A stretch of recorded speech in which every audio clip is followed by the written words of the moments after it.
Isang maulang hapon, habang naglalaro sa kanilang salas, ang kambal na sina Lucio at Piccolo, ay may namataan silang isang tuko na kakaiba ang kulay at laki. Nabalot sila ng takot dahil dito, lalo na nang humuni ito ng parabang may ipinapahiwatig. Dahil sa tuko ay naalarma naman ang biyudo nilang ama na si Mang Conrad. Nag-alala itong baka palatandaan yon ng muling paglitaw ng mga aswang na mening sa kanilang baryo. Pero ano nga ba ang aswang na mening? Matutuklasan din ni Lucio ang iba pang impormasyon tungkol sa mga mening sa itinatagong notebook ni Mang Conrad sa kanilang baul. Kasabay naman ng mga matutuklasan ni Lucio sa notebook ni Mang Conrad ay may isang bagay na mangyayari sa kanya. Ganon din sa kambal niyang si Piccolo. May makikilala rin siyang isang mahiwagang engkantado. Mapagkakalooban si Lucio ng isang makapangyarihang mutya. Pero ang problema ay muntik niya na itong sukuan. Ang dahilan, hindi sapat ang alam niya tungkol sa mga aswang na mening. Ibangon ulit natin ang tanong, ano nga ba ang aswang na mening? Paano nga ba matatalo ni Lucio ang mga aswang na ito?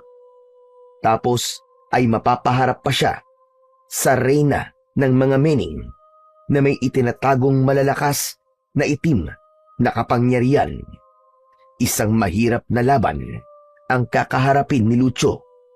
Sapat nga ba ang kapangyarihang taglay ng kanyang batong mutya? Malalaman natin ang mga mangyayari sa kwentong ito na punong-puno ng kilabot. Pero bago ang lahat, mga idol, huwag po nating kalimutang mag-subscribe, mag-like, at i-hit ang notification bell sa aking mga YouTube channel na The Voice Addict at Apong Isaac para sa mas marami pang makapigil hininga na kwentong aswang at katatakutan mula sa mundo ng kababalaghan. Umpisahan na po natin ang kwento. 5:30 ng hapon, sa kanilang bahay ay abala ang 45 anyos na biyudong si Conrad. Naroon siya sa kusina at inihahanda ang panghapunan nila ng kambal niyang mga anak, ang parehong 12 anyos na sina Piccolo at Lucio. Halatang hindi mapakali si Conrad. Palingon-lingon siya sa kinaroroonan ng mga anak na naglalaro at nagbibiruan sa may sala ng kanilang bahay. Maya-maya pa, nang hindi na siya makatiis, ay sandaling iniwan ni Conrad ang ginagawa at pinuntahan saglit ang mga anak. Mga anak, dito lang kayo ha. Wag na kayong lalabas at papagabi na. Hindi na magandang lumabas pa kayo at baka kabilugan pa ng buwan ngayon. Nakalimutan ko lang tignan ang kalendaryo sa kwarto natin. Wag matigas ang ulo nyo ha. Tandaan nyo. Nandito tayo sa banda ng baryo natin, nakakaunti lang ang mga bahay. Baka kung may anong masamang elemento ang biglang kukuha sa inyo sa labas. Mahirap na. Masamang elemento po? Tulad po ng ano, tay? Tanga, nakalimutan mo na ba yung mga kinikwento sa atin dati ni tatay? Yung mga tikbalang, diwende, tiyanak at kapre ba? Napakaulyanin mo talaga. Ito naman, parang hindi ko lang naalala kagad Sinabihan mo na kagad ako ng tanga. Akala mo naman kung sino matalino. Tanga ka naman talaga Ayaw mo lang aminin. Oo, tama na. Wag na kayo magtalo magkapatid. Saka may isa pa palang elemento akong hindi nasasabi sa inyo. Nasabi ko na ba sa inyo ang tungkol sa mga aswang? Ay, nasabi na po ninyo sa amin, tay. Yung wakwak, gabunan, bangkilan, magindara at iba pa. Meron pa akong hindi nasasabi sa inyo na isa pang klase ng aswang. Yung kailan lang lumitaw dito sa baryo natin.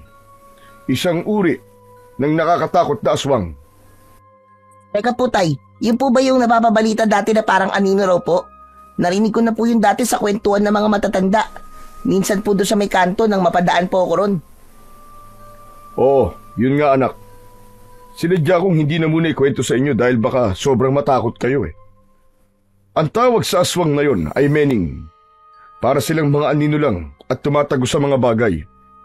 Natatandaan nyo rin ba yung matanda sa purok ng baryo natin? Doon sa dulo pa sa may kabukiran. Nako, aswang na bening po ba ang lumapa sa matandang yan tay? Tama ka anak. Kaya kayo ay makinig sa akin ha. Wag na kayong lalabas sa tuwing malapit ng lumubog ang araw. Tulad ngayong oras, lumalabas ang mga mening kapag papadilim na. Dahil hindi sila kagad mapapansin sa paligid, lalo na kung kabilugan ng buwan. Tandaan nyo, para lang silang mga anino na pasimpleng aali-aligid. Kaya mataan ninyo palagi ang paligid ninyo. Ah, kaya po pala tuwing gabi ay hindi rin po tayo nagpapatay ng ilaw. Ngayon ay alam ko na po. Oo, ganun na nga Lucho. Mahirap na kumapasok tayo ng mga mening sa gabi. Lalo na kayo. Ayoko may mangyaring masama sa inyong dalawa mga anak. Hindi ako makakapayag na malapa kayo ng mening. Pero tay, baka tinatakot nyo lang po kami ni Lucho ah. Anong tinatakot? Totoo mga aswang na mening. Narinig ko mismo sa matatanda. Saka isipin mo nga ang mga ginagawa ni tatay para sa kaligtasan natin. Palibasa, wala kang ibang iniisip kundi puro laro lang eh. Ako kasi, nauobserbahan ko si tatay. Tama ang kakambal mo, Piccolo. Walang dahilan para takutin ko lang kayo. Medyo may isip na rin kayo para gawin ko pa yan. Hindi na kayo katulad nung grade 2 pa lang kayo. Saka ikaw, Piccolo, ang pinakadapat na mas nakikinig sa akin. Ha? Bakit ako lang po? Si Lucho po hindi na po makikinig sa inyo. Mas okay po siya, ganun po ba? Hindi naman sa pinapaboran ko kapatid mo, Piccolo. Sa inyo kasing dalawa, ay mas nag-iisip siya kaysa sayo. Sinasabi po ba ninyong wala akong isip at tanga ko, ganun po ba? Pambihira ka naman oh. Walang sinasabing ganun si tatay sa'yo, Piccolo. Ang ibig sabihin ni tatay ay magkaiba kasi tayo kung mag-isip. Ikaw kasi medyo padalos-dalos eh. Tapos tulad niyan, mareklamo pa at matampuin. Simpleng bagay, pinapalaki mo.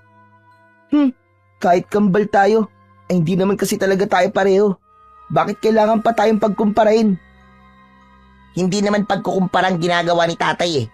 Alam lang niya kung anong kahinaan mo. Siyempre, bilang tatay natin, ay pagsasabihan niya tayo tungkol sa kahinaan natin. Ako nga, di ba? Nakikita mo naman minsan na napagkasabihan din ako ni tatay. Pero nakikinig ako at hindi na nagre-reklamo. Tama si Lucho, Piccolo. Kaya huwag ka na magtampo kung pinagsasabihan kita. Ang iniisip ko lang ay para sa kaligtasan yung dalawa. Saka ito ang lagi niyong iisipin ha. Pareho ko kayong mahal. Pareho kayong mahalaga sa akin. Kaya pinagsasabihan ko kayo. Kung hindi ko kayo mahal, bakit ko pa kayo pagsasabihan? Kaya huwag ka na magtampo, Piccolo. Pakinggan mo ang sinasabi ko. Ayos ba? Sige na po, naiintindihan ko na po kayo. Hindi na po ako magtatampo. O siya, dyan lang kayo at isasara ko lang saglit ang mga bintana at pintuan ha. Magsasabit na rin ako ng mga bawang at iba pang mga pangontra. Huwag na huwag niyong aalisin. Saka maging alerto kayo sa paligid. Kung ano man ang mapansin niyong kakaiba sa paligid, ay sabihan niyo kagad ako. Maliwanag ba?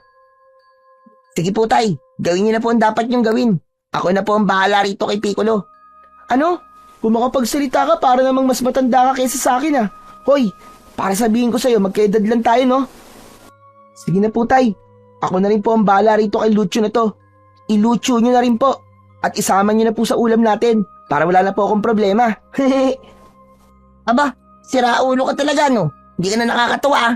Gusto mo, paputukin na kita? Sabihin mo lang at isasabay kita sa rebentador ni tatay. Sa asaran ng dalawa, ay lihim na lang na napapangisi si Conrad saka napapailing. Madalas talaga ay parang mga aso at pusa ang dalawa. Palibhasa ay magkaiba talaga ang personalidad. Kung si Piccolo ay madaldal, maingay, reklamador at may pagkadalos-dalos, si Lucio naman ay may pagkatahimik, may pagkamalihim at palaisip. Pero sa oras naman ng kagibitan, ay sila ang unang-unang nagtutulungan. Nang matapos si Conrad na maisara ang mga bintana at mga pintuan at makapagsabit ng mga pangontra, ay bumalik na siya sa kusina at hinarap ang pagluluto. Ngunit makaraan ang ilang sandali ay pumunta ng kanilang kwarto para sana may tignan. Sa puntong ito ay napadaan din sa Lucio sa kanilang kwarto para naman sana pumunta ng kusina at kukuha ng inumin para pantulak sa merienda nilang tinapay ni Piccolo.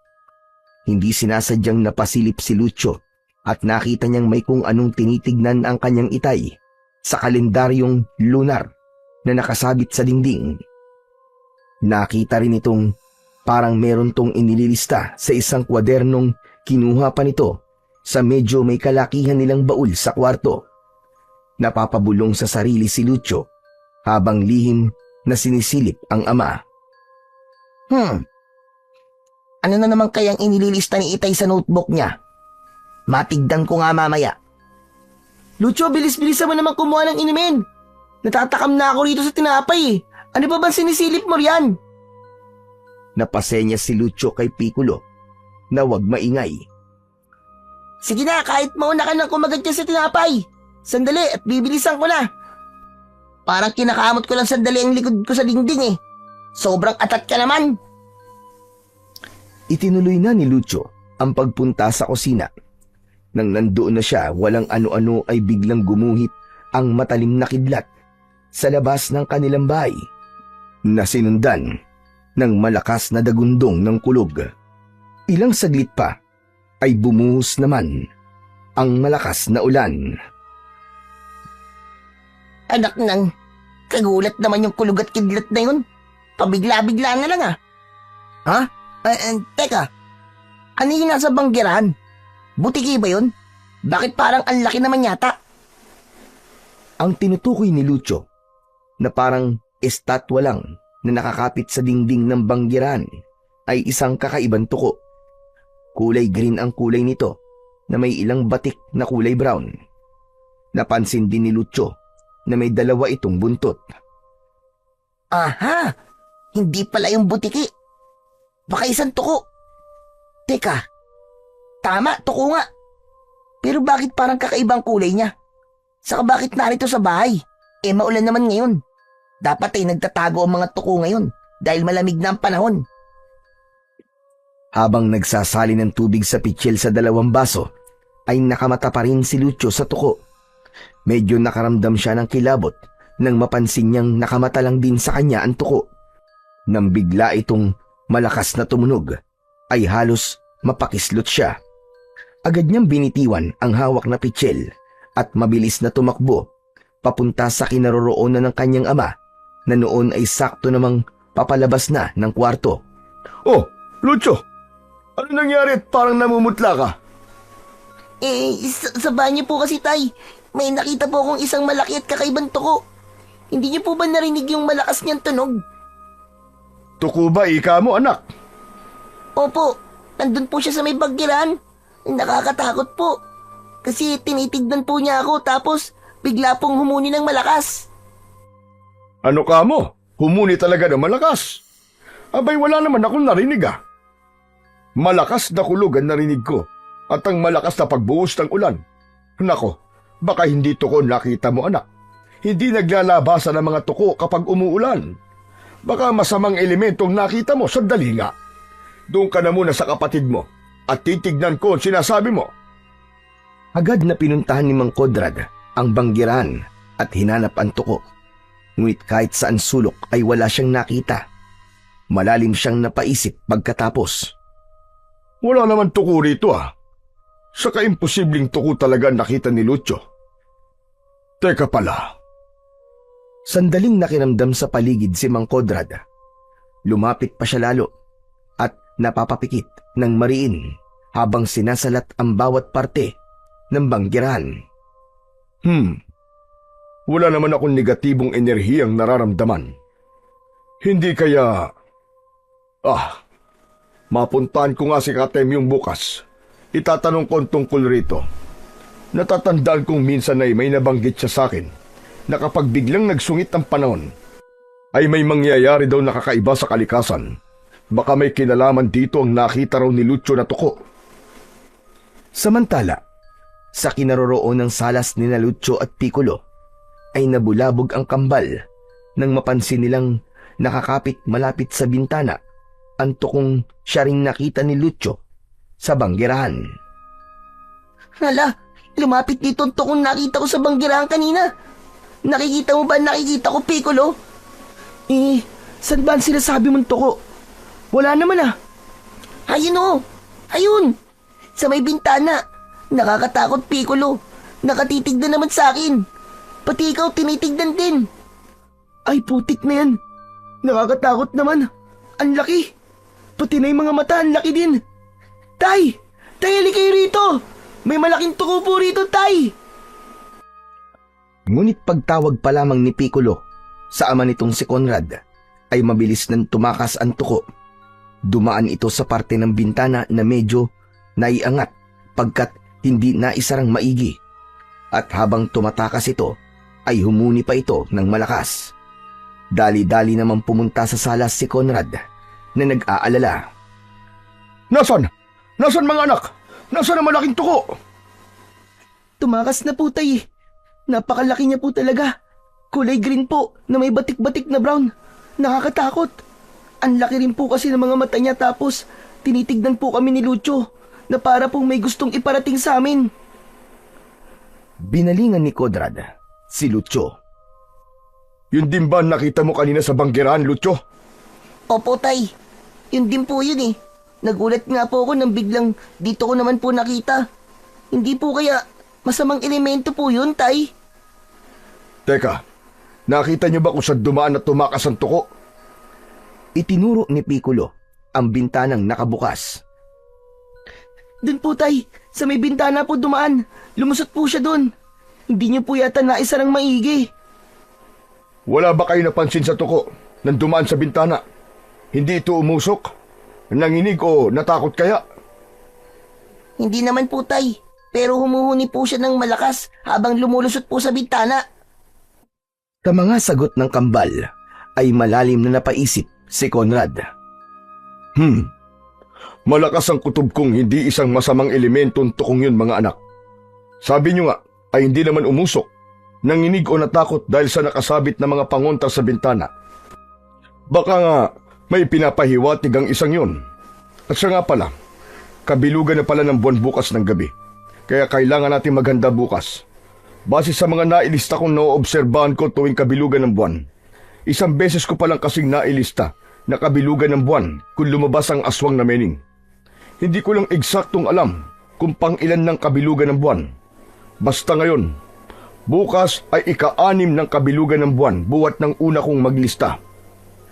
Baka bukas na sila lalabas. Malakas ang kutob kong pahiwatig na nga itong paglitaw ng tuko na nakita nyo. Ha? Parang nakakatakot naman po, Tay.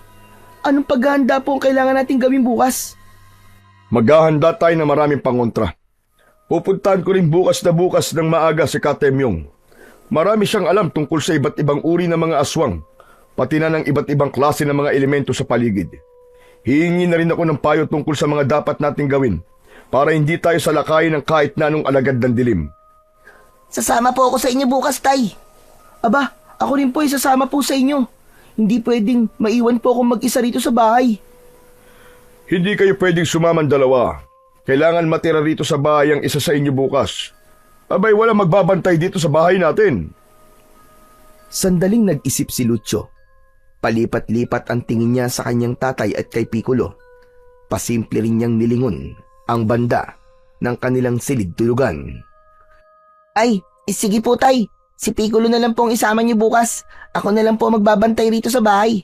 Basta iwanan niyo po ako ng mga kailangan ko habang wala kayo ah. At syempre, bilinan niyo ako ng mga dapat at hindi ko dapat gawin. Nang gabing yon, ay napagkasunduan din nila kung ano ang mga dapat nilang gawin para sa kinabukasan.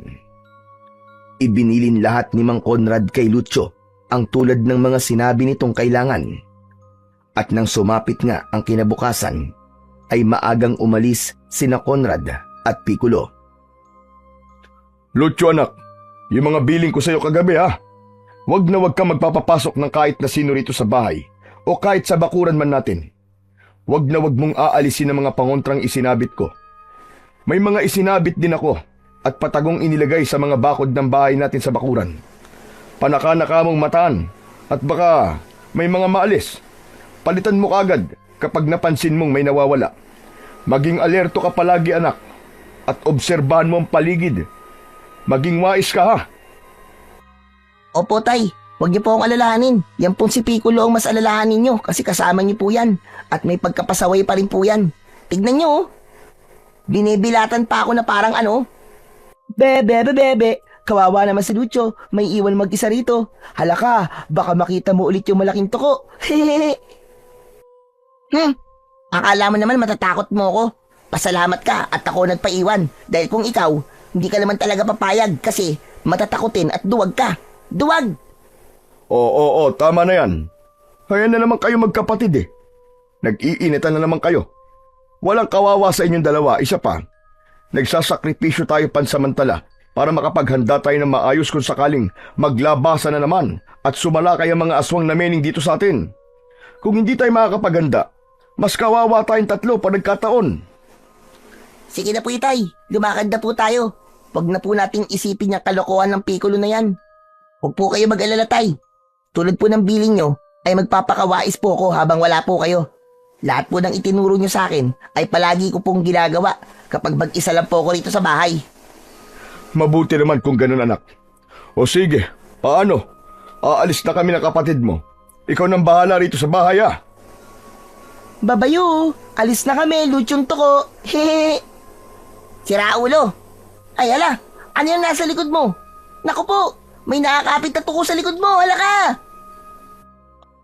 Natakot naman si Piccolo at di mapakaling kinapakapa ang likod nito. Ano? Nasaan?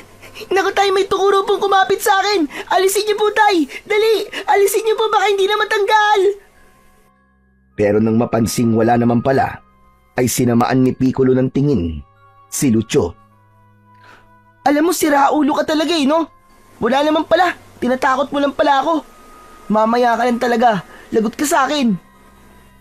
Nang makaalis na ang dalawa, ay natatawa na lang sa sariling kalokohan si Lucio.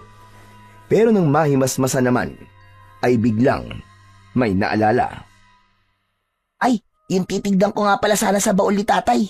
Naku, kailangan ko nang makita kung ano ang dapat kong malaman habang wala si tatay. Dali-daling pinuntahan ni Lucio ang silid-tulugan nilang mag-aama. Nang bubuksan na sana niya ang baul, nakatamtaman ang laki, ay napansin niya ang kalendaryong nakasabit sa dingding. Teka nga, ano pala tong mga minamarkahan ni tatay sa kalendaryo? Matignan ko nga muna. Sa kalendaryo ay nakita ni Lucio na may mga bilog na marka ng lapis ang mga petsang kabilugan ng buwan. May ilan ding impormasyong nakalista sa gilid ng mga ito. Ito pala ang petsa kung kailan unang lumilitaw ang mga aswang na mening. Kabilugan nga ng buwan. Sa ikalawang kabilugan ng buwan hanggang ikalima ay puro nga walang aswang na lumitaw. Pero ano naman tong may mga kwadradong marka? Ah, mga panahong nakakakita si tatay ng mga kakaibang hayop o kulisap sa paligid. Tapos ay puro mga panahong maulan pa at makulog at makidlat.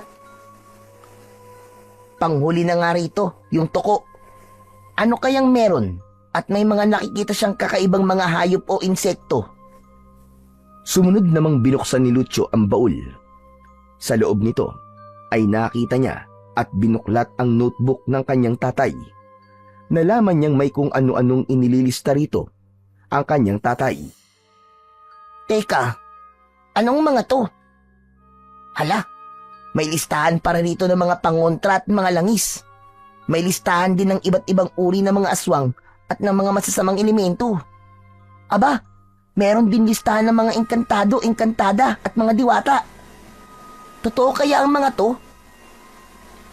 May isang pangalan ng engkantado sa listahan na parang umakit sa atensyon ni Lucio.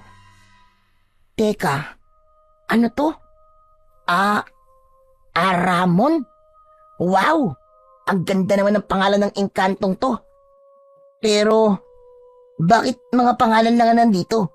Puro si Katemyo ang nakakaalam sa mga pangalan to. Sana pala, ako na lang ang sumama kay tatay. Hindi sana, naitanong ko mga to kay Katemyo. Sayang.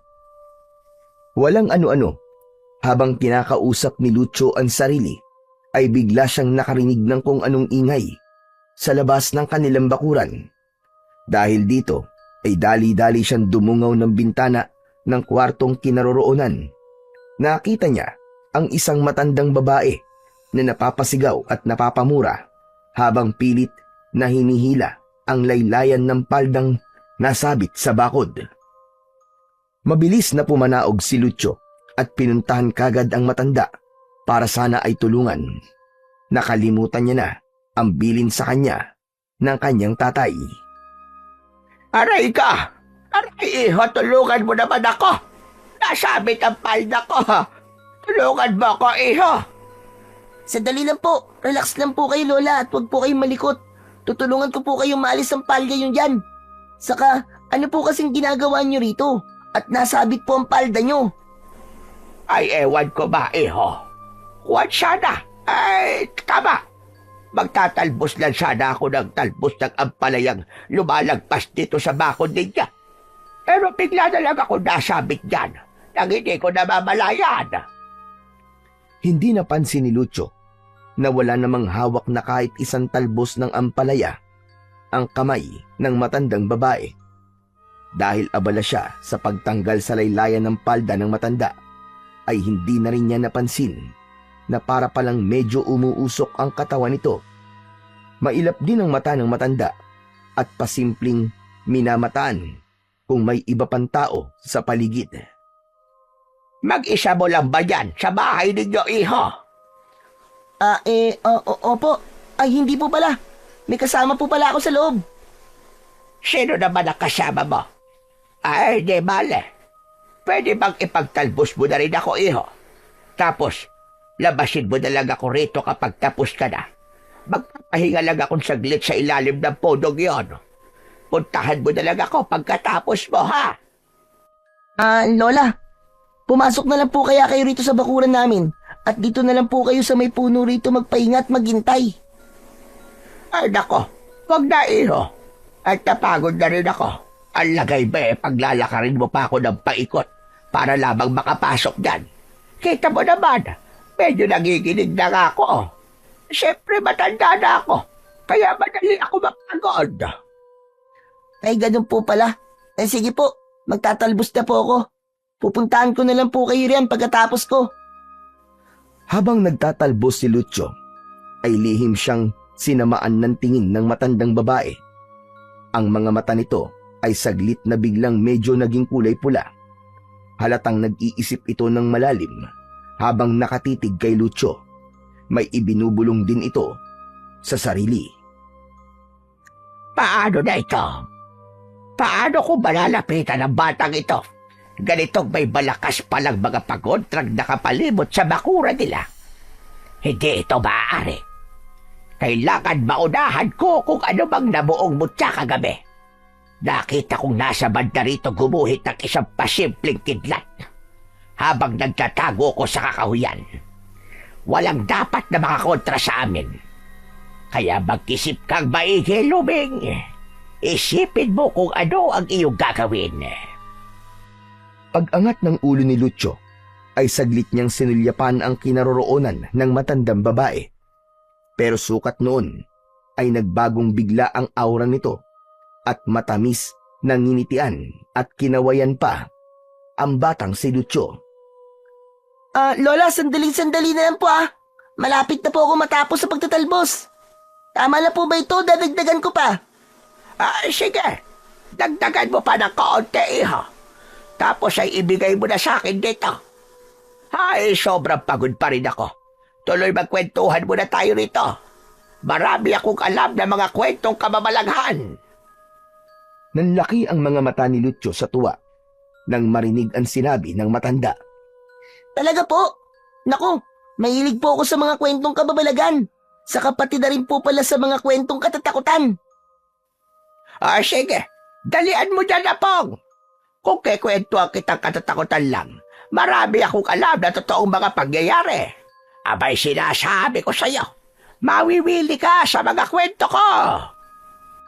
At binilisan na nga ni Lucio ang pagtatalbos hanggang sa bigla siyang napahinto at ipinilig-pilig ang ulo. Kaya pala ay parang may naririnig siyang kung anong huni sa tapat mismo ng kanyang tenga. Buga nito ay nalilito siyang nagpalinga-linga sa paligid habang mahinang bumubulong sa sarili. Ha? Teka, bakit parang may naririnig akong huni ng tuko? Wala namang tuko sa paligid ah. Hindi kaya naaalala ko lang yung tunog ng tuko kagabi? Walang ano-ano ay napadako ang tingin ni Lucio sa bintana ng kanilang kwarto.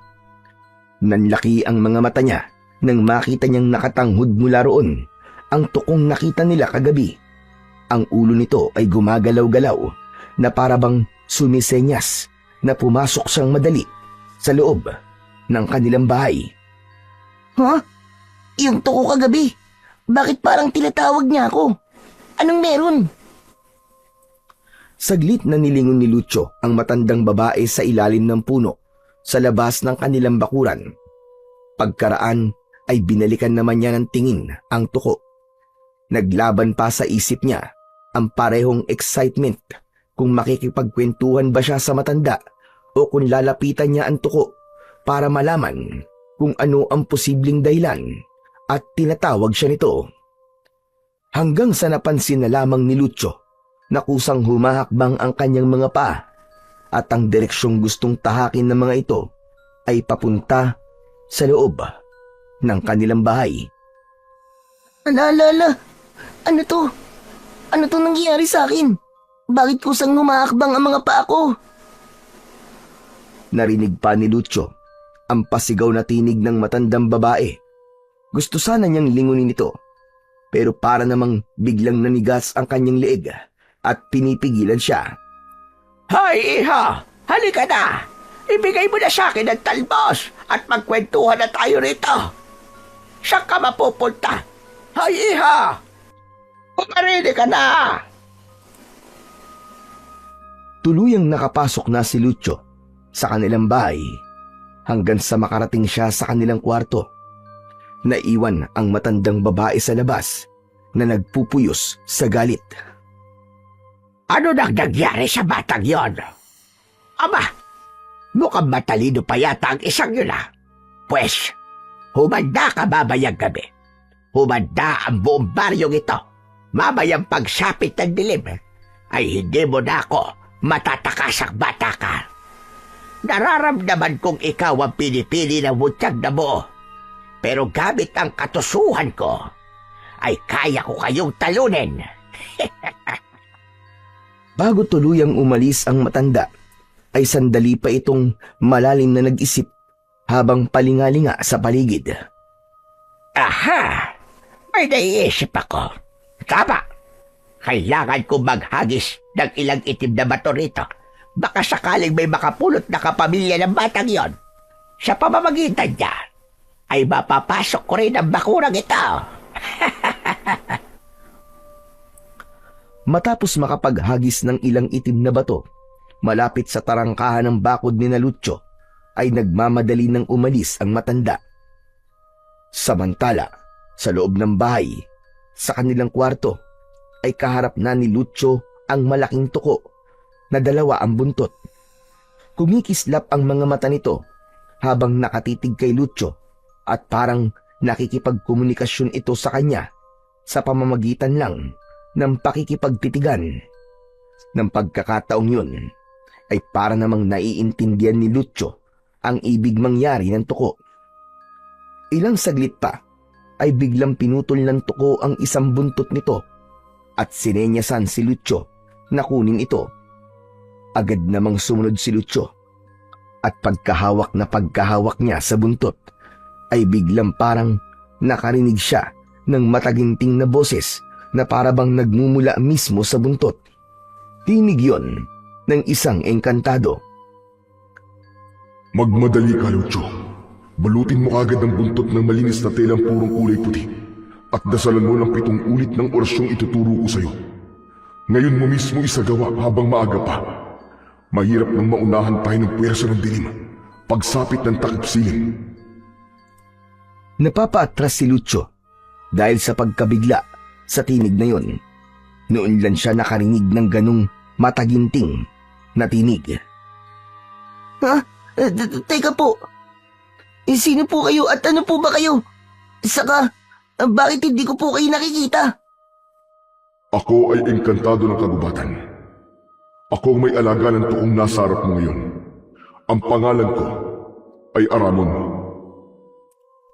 Nanlaki ang mga mata ni Lucio roon sa sinabi ng tinig. Ano? Ramon? Kayo po ba mismo yung engkantadong nasa listahan ni tatay sa kanyang notebook? Oo, Lucio. Ako nga. Huwag kang matakot sa akin, sapagkat hindi ako masamang engkantado. Nagpaparamdam ako sa iyo pagkat ikaw ang napili ng aking tuko na nagtataglay ng kinakailangang katangian para sa isang pantanging papel. Ha? Ano po? Anong papel? Ikaw ang magiging tagapagdala ng mutya ng aking tuko. Ikaw lang ang kakalaban laban sa puwersa ng mga aswang na menin na maglalabasan mamayang pagsikat ng kabilugan ng buwan. Mamaya ay ang ika-6 na kabilugan ng buwan. Kung hindi mo alam, ay tuwing ika-6 na kabilugan ng buwan, naglalabasan ng mga menin para kumain at uminom ng dugo at mga laman loob ng tao. Magpapakabusog sila sa loob ng isang gabi bago muling matulog sa loob naman ng 5 kabilugan ng buwan. Pero bakit po ako? Napakabata ko pa po eh. Saka hindi pa po ako nakakakita ng aswang na menin. Wala po akong alam tungkol sa kanila. Ikaw ang napili dahil nagtataglay ka ng malinis na hangaring kaakit-akit sa puwersa ng liwanag. Isa pa ay sariwa ang taglay mong lakas at talino na lalong magpapalakas sa kapangyarihang taglay niyang hawak mong mutya. Kaya sige na, gawin mo na ang iniutos ko sa'yo. Teka po. Bakit hindi na lang kayo ang makipaglaban sa mga aswang na menin? Bakit kailangan pa po ako ang piliin nyo? Dahil ako ay isang uri ng engkantadong walang pisikal na anyo. Isa lamang akong sugo ng kalikasan. At dahil sa anyo kong ito, ay hindi ako kailanman kayang harapin at kalabanin ng kahit na anong uri ng aswang o elemento ng dilim. Malalakas po ba ang mga aswang na menin? Saka, hindi po ba ay parang mga anino lang po sila na tumatagos po sa mga bagay? Oo, para lang silang mga anino sa sobrang itim ng kanilang kulay. Pero may pisikal pa rin silang anyo. Nakakatagos lang sila sa mga bagay kapag dumaan sila sa bandang anino ng mga ito. Saka, paano ko po ba sila matatalo? Sa pamamagitan niyang mutyang hawak mo. Huwag kang mag-alala. Ituturo ko sa iyo ang lahat ng kapangyarihang taglay niyan at kung paano at kung kailan pagaganahin. Kaya sige na, balutin mo na yung buntot ng malinis na telang puti at dasalan mo na ng orasyong ilalagay ko riyan sa isip mo. Bilisan mo na pakiusap bago pa makabalik dito ang itay mo at ang kapatid mo. Isa pa ay nararamdaman kong may aali-aligid na malakas na negatibong enerhiya. Hindi ko alam kung anong enerhiya yun, pero malakas ang kutob kong kakontra ko yun. Yun din ang dahilan kung bakit kinontrol kita sa pamamagitan ng alaga kong tuko. Nang oras na yun, ay bigla na lamang naramdaman ni Lucio na parang may kung anong pumapasok sa kanyang isip. Nagmistulang para siyang may kinakabisang kung ano. Hala, bakit para pong may kung anong pumapasok sa isip ko? Yan ang orasyong kailangan mong sambitin ng 7 ulit, Lucio. Balutin mo na ng puting tela yung buntot ng aking tuko at iipit mo sa iyong unan. Sa kamatahimik na dasalan. Simulan mo na. Babantayan ka ng aking tuko habang nakapikit ka ng mariin. Kahit anong mangyari ay tulong mo lang ng walang patid hanggang matapos ang 7 beses na orasyon. Isinagawa na nga ni Lucio ang iniuutos sa kanya ni Aramon. Una ay binalot niya ang buntot ng tuko ng puting damit na kinuha niya sa kanilang aparador. Sumunod ay kinuha niya ang kanyang unan. Inilapag niya ito sa gitnang bahagi ng malapad na katre. Iniipit niya sa ilalim nito ang nakabalot na buntot. Pagkaraan ay mariin siyang pumikit at tahimik na sinambit ang orasyong nasa kanyang isip. Habang nag-oorasyon si Lucio, ay unti-unting nanginginig ang kanyang unan. Kasabay naman ito ay nararamdaman yun ni Aling Luming. Noon ay papasok na ito sa kakahuyang parte ng kanilang baryo. Bigla itong natigilan at nagkulay pula na naman ang nanlalalim na mga mata. Nararamdaman kong may nagpapagana ng isang mutya. Pwes, kailangan ko na rin ihanda mga dapat ihanda. Ang lagay ba'y magpapahuli ako? Hindi ba, Are? Nagmamadaling kumilos ang matanda papaloob sa kakahuyan. Nang makarating naman ito sa pinakamasukal na parte, sa bandang may isang mataas at matandang puno ng balete, ay pumikit din ito ng mariin at sumambit din ng isang orasyong parang nasa wikang Latin. Noon din ay biglang may kung ano-anong nakakatakot na mga ungol, singasing at atungal ang nagmumula sa puno ng balete. Para bang maraming nilalang ang nasa loob nito at gustong-gusto nang maglabasan. Matapos ang orasyon ay may ibinulong pa si Aling Luming sa puno. Humanda kayong mga aswang kayo. Ang unang-unang pupuntiryahin natin, babayang pagsikat ng kabilugan ng buwan, ay ang bahay ng batang pinuntahan ko kanina. Babarkahan ko ang daan patungo sa kanila. Huwag na huwag kayong titigil hanggat hindi nyo nasisira ang bagong buong mutya o hanggat maihiwalay ninyo ito sa may tanga nito. Magpapakalat din ako ng mga itim kong usok at mas marami pang mga itim kong bato sa buong baryo. Sisiguraduhin kong marami ang masasapian ng enerhiya ko at magagamit ko laban sa may tanga ng mutya.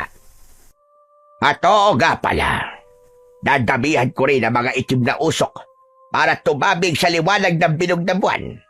Nang sa ganon, ay mas lalong hindi kayo mapansin. Tingnan lang natin kung magtatagumpay pa ang puwersa ng liwanag.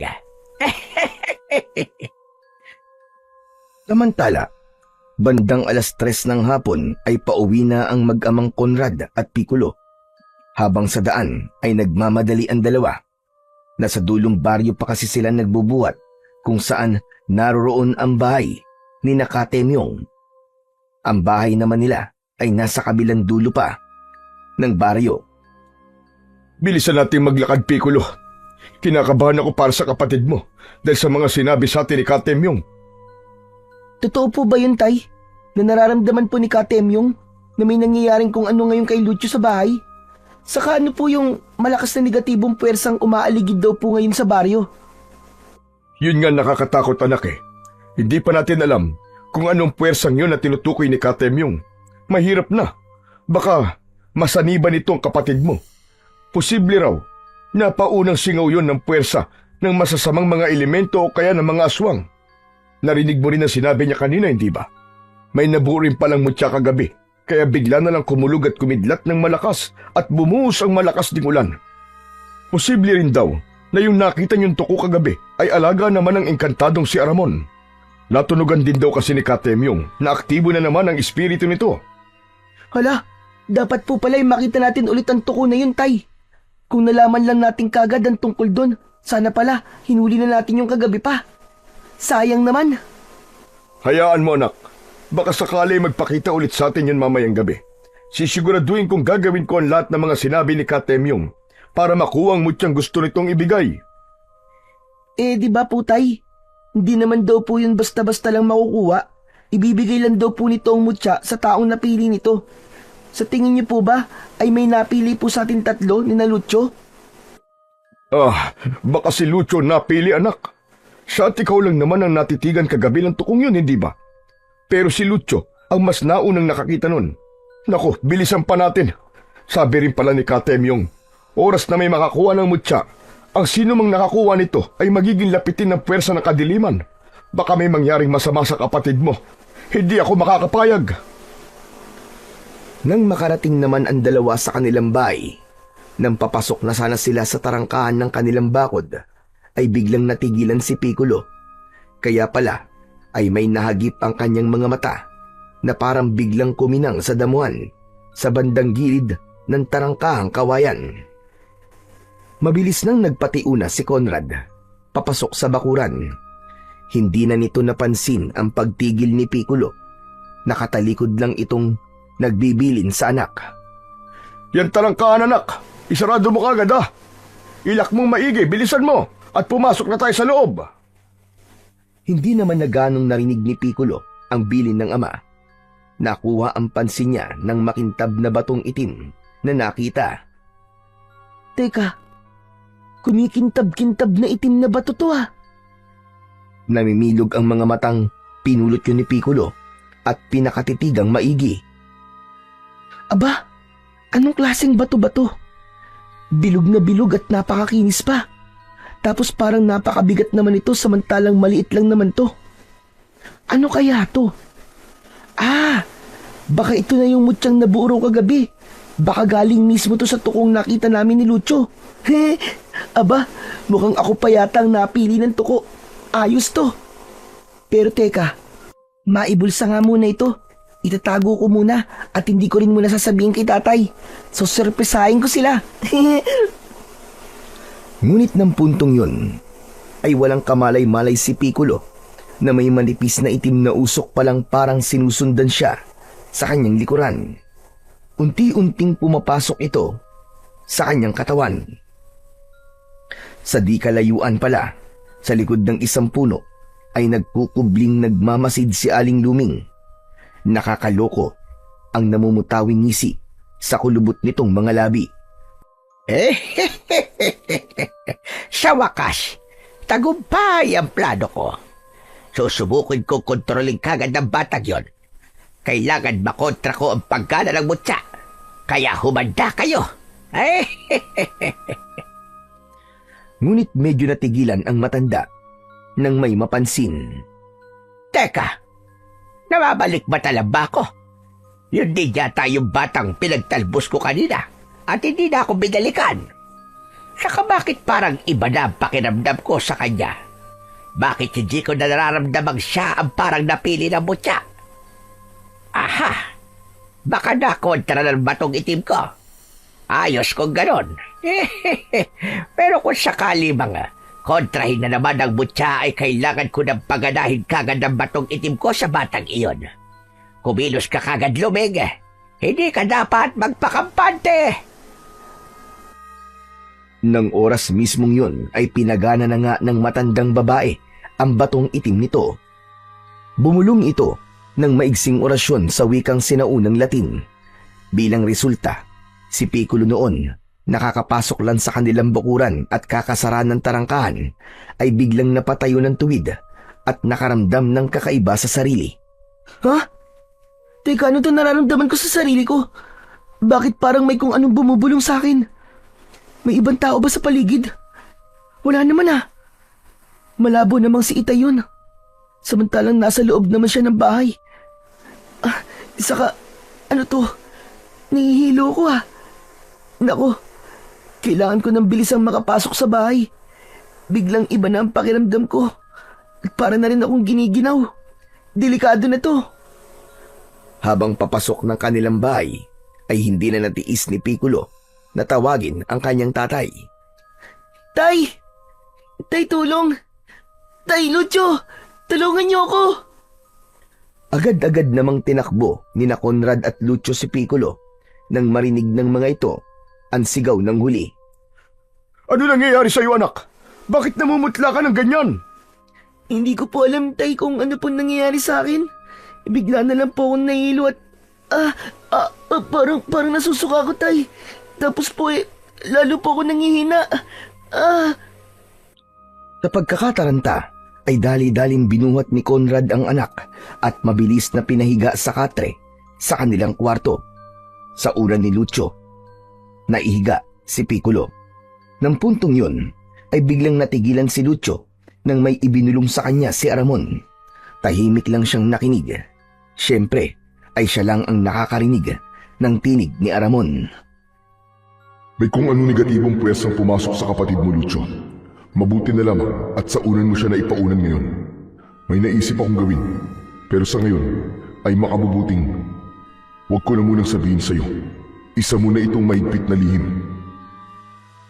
May tanong si Lucio tungkol doon, pero sa isip lang niya binanggit. Kung ganun po, ano po ang dapat namin gawin para kay Piccolo? Hindi po ba siya mapapahamak dahil sa sinabi niyong negatibong puwersa na pumapasok sa kanya? At paano po namin yun maaalis ni Itay? Ako na ang bahalang kumontrol sa masamang enerhiya na nasa kanya, Lucio. Pansamantalang hayaan muna natin sa kanya ang enerhiyang yon. Posibleng pakanalan ito. Aalamin natin kung ano ang pakana at gagamitin natin laban sa anumang puwersang makakalaban natin. Basta sundin mo lang ang mga inuutos ko sa'yo para hindi ganong mapano kapatid mo. Sa ngayon, Lucio, hayaan muna natin siyang nakahiga sa unan mo. Huwag mo muna siyang hahayaang bumangon hanggang sa pagsapit ng gabi. Sabihan mo ang tatay mo. Matapos mismong ibulong ang mga yon ni Aramon kay Lucio, ay saka naman siya napansin ng kanyang itay habang nakamata lang sa nakahigang si Piccolo. O Lucio, bakit minamataan mo ang kapatid mo na parang wala ka sa sarili mo? Ikaw rin ba'y may nararamdamang hindi maganda? Saka siya nga pala anak, kaninang wala kami rito ni Piccolo, wala bang kakaibang nangyari sa'yo rito? Wala ka bang napansing kakaiba sa paligid? Wala bang pumunta ritong tao o naligaw man lang dito na kahit na anong hayop, insekto o kahit na anong bagay? Biglang naisip ni Lucio ang matandang babae kanina na nasabit ang palda sa kanilang bakuran. Ganun pa man ay pinili na lang niyang wag sabihin. Sa halip, ang isinagot niya. Wala naman po, Itay. Wala pong nangyari ditong kakaiba. Bakit po ba? Sigurado ka ba anak? Yung tuko na nakita niyo kagabi, hindi ba ulit nagpakita sa'yo kanina? Wala po kayong dapat alalahanin sa akin, Tay. Ito pong si Piccolo ang mas dapat nating alalahanin ngayon. Saka parang alam ko po kung ano po ang nangyayari sa kanya. Ha? Anong ibig mo sabihin na alam mo nangyayari sa kapatid mo? Nakalimutan niyo na po ba, Tay? Siyempre po, magkakambal po kami. Kung ano man po ang nangyayari sa kanya o nararamdaman niya ay parang nararamdaman ko na rin po. Oo nga pala anak. Bakit nga ba nakalimutan ko yun? O siya, ano ba kasi sa tingin mo nangyayari sa kapatid mo? Sasagot na sana si Lucio, pero bigla siyang binulungan ni Aramon at inutusan siyang hilahin ang ama sa isang sulok na hindi maririnig ni Piccolo ang kanyang isasagot. Teka po, Tay. Sa bandaron po muna tayo. Pero wag po sana kayo mabibigla sa sasabihin ko, Saka, wag niyo po munang sasabihin kay Piccolo dahil po sa kalagayan niya. O sige. Pero ano ba kasi anak ang nangyayari sa kapatid mo? Napasukan po siya ng masamang enerhiya, Tay. Yun po ang nararamdaman ko. Ha? Masamang enerhiya? Lako, baka yun na yun nabanggit sa akin ni Katemyong na may umaaligid daw ngayong masamang espiritu sa baryo. Pero bakit ang kapatid mo pang napasukan?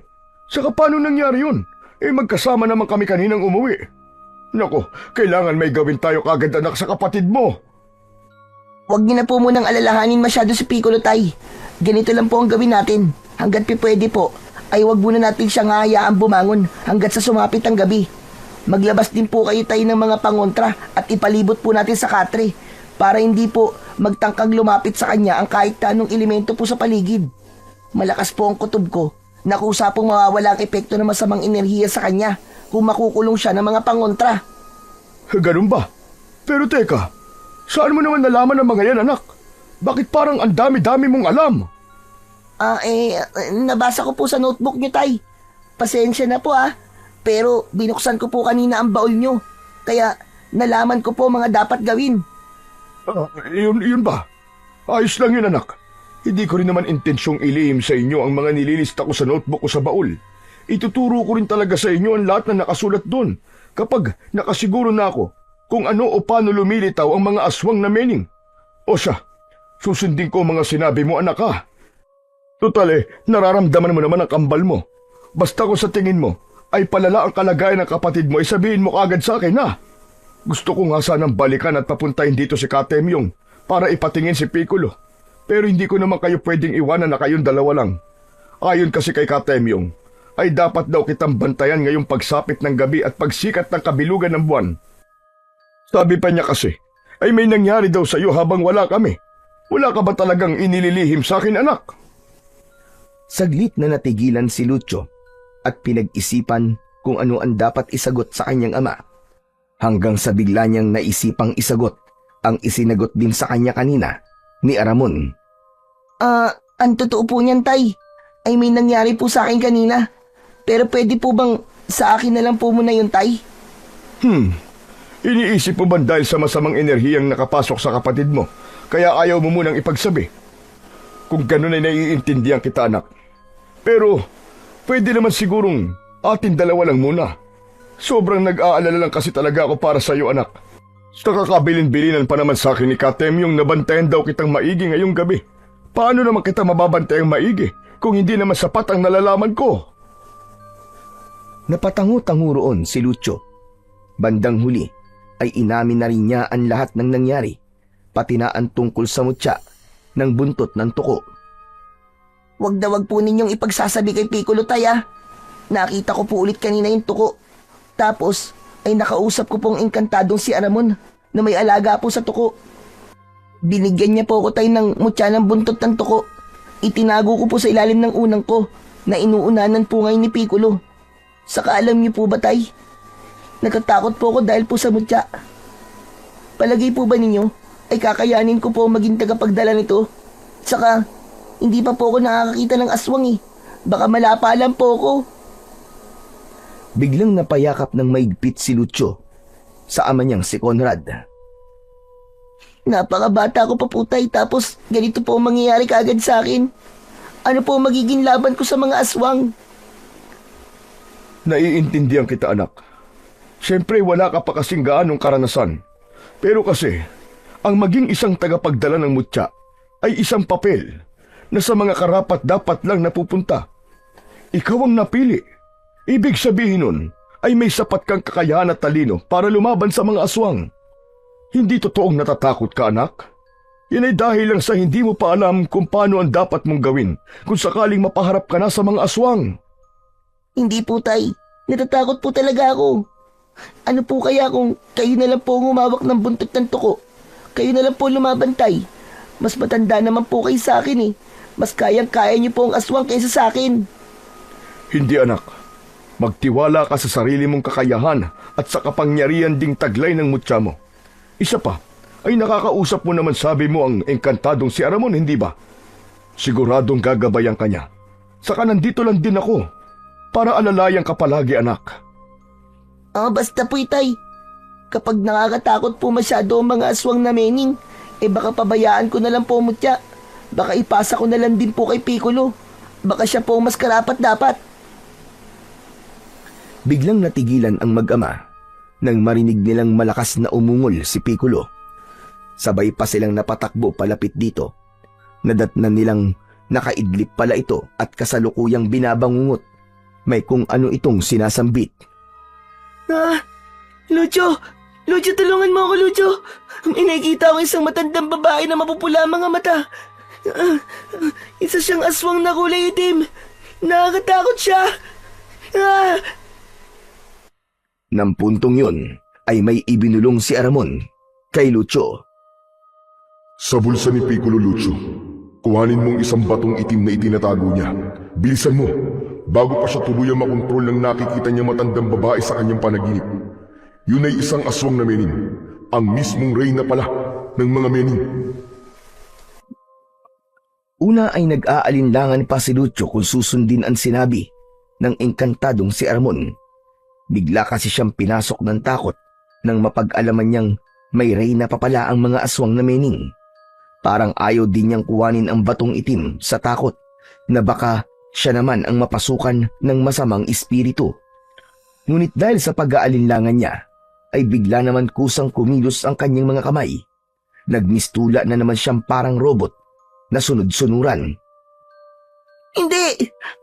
Wag! Ayoko! Ayokong kunin ang batong itim! Nagulat siyempre ang ama niyang si Conrad sa biglang pagsigaw na yun ni Lucio.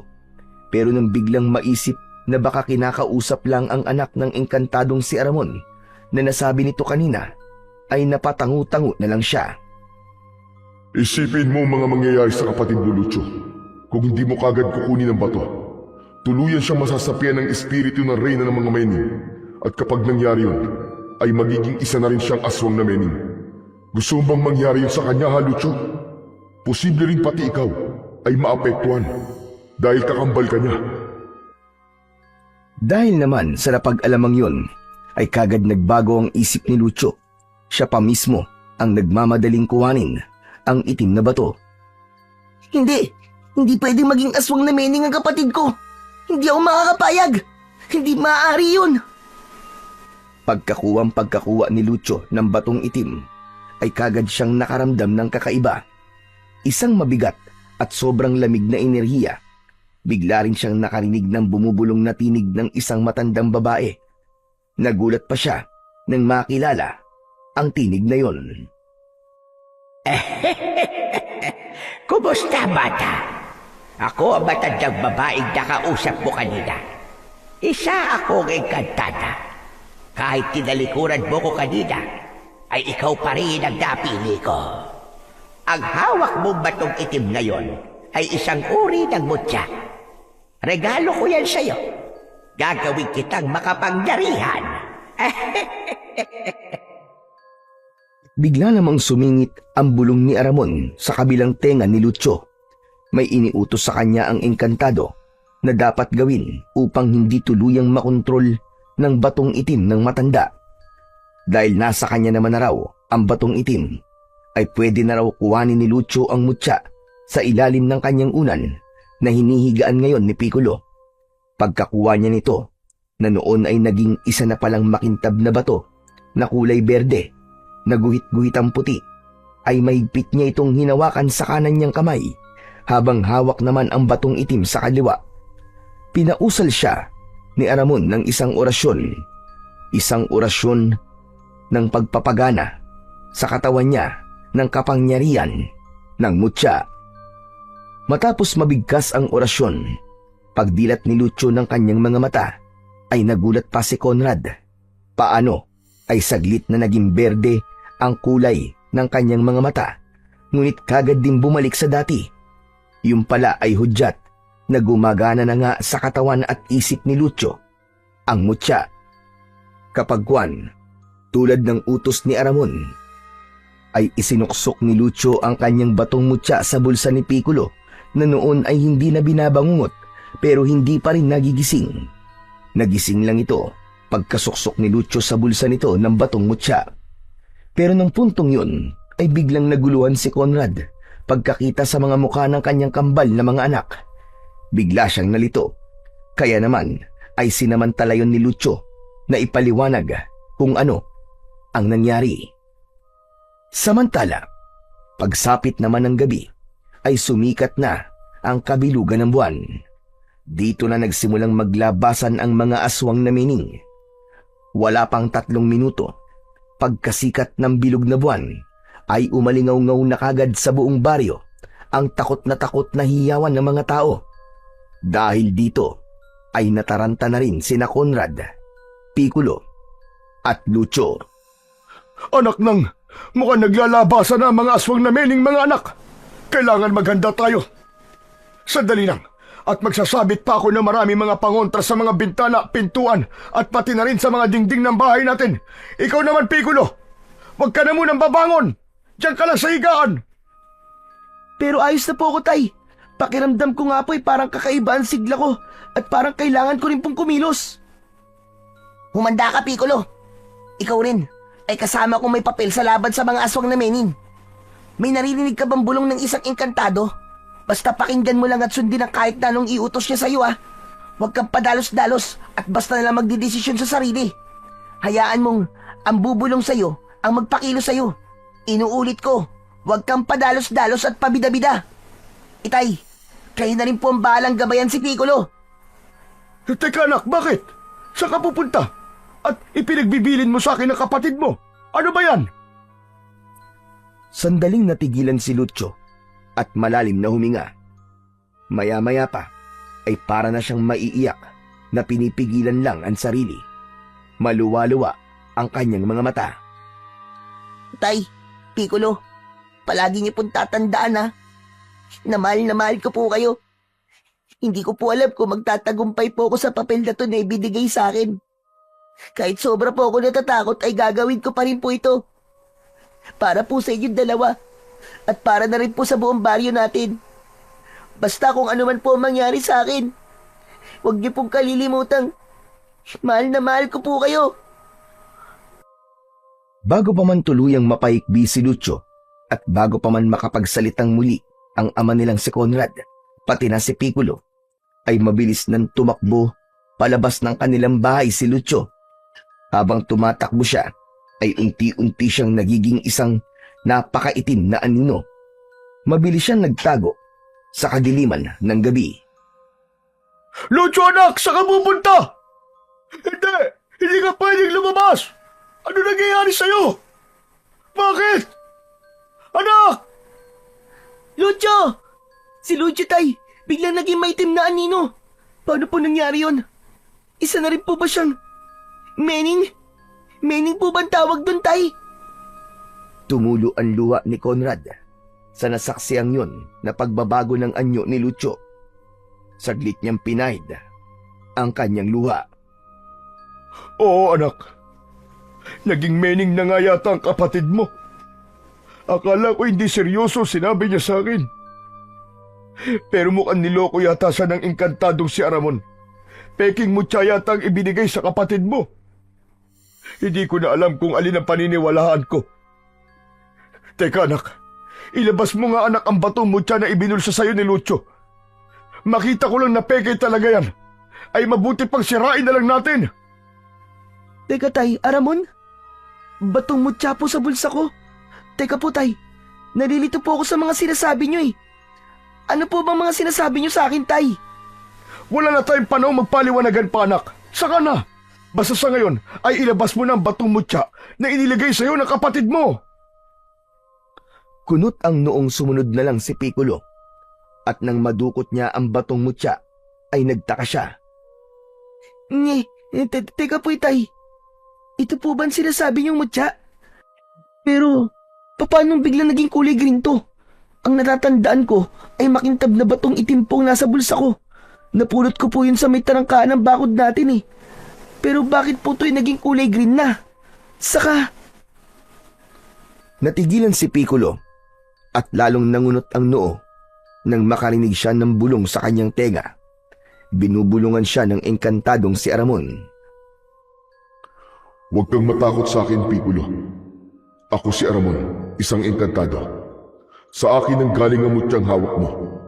Pansamantalang ipinahiram sa iyan ni Lucio.